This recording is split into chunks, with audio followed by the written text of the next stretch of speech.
Good evening, everyone. By now, we all know how important it is to incorporate credible evidence and what makes a speaker believable or not.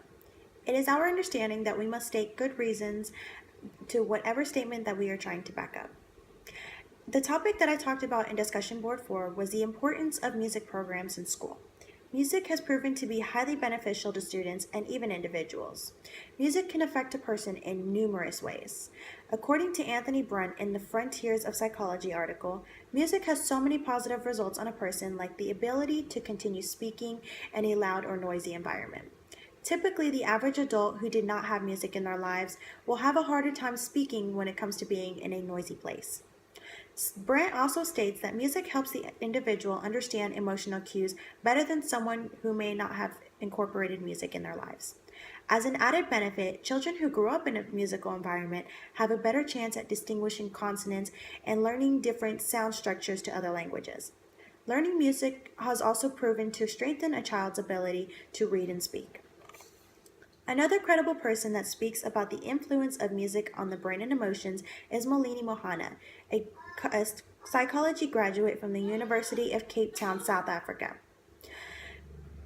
Mohana states in her article, Music and How It Impacts the Brains and Emotions, music is more rooted in the primitive brain structures that are involved in motivation, reward, and emotion.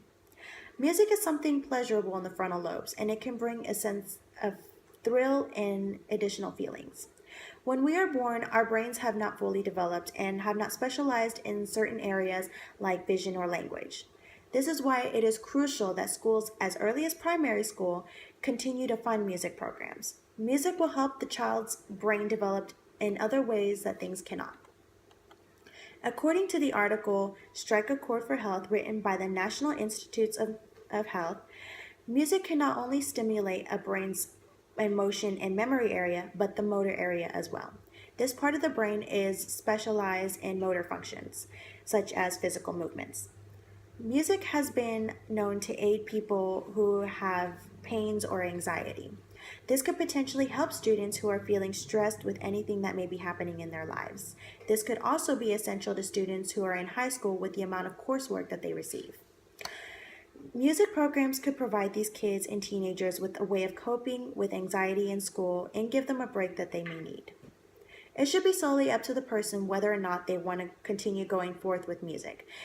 No one should be forced to take an elective class that they do not want to take.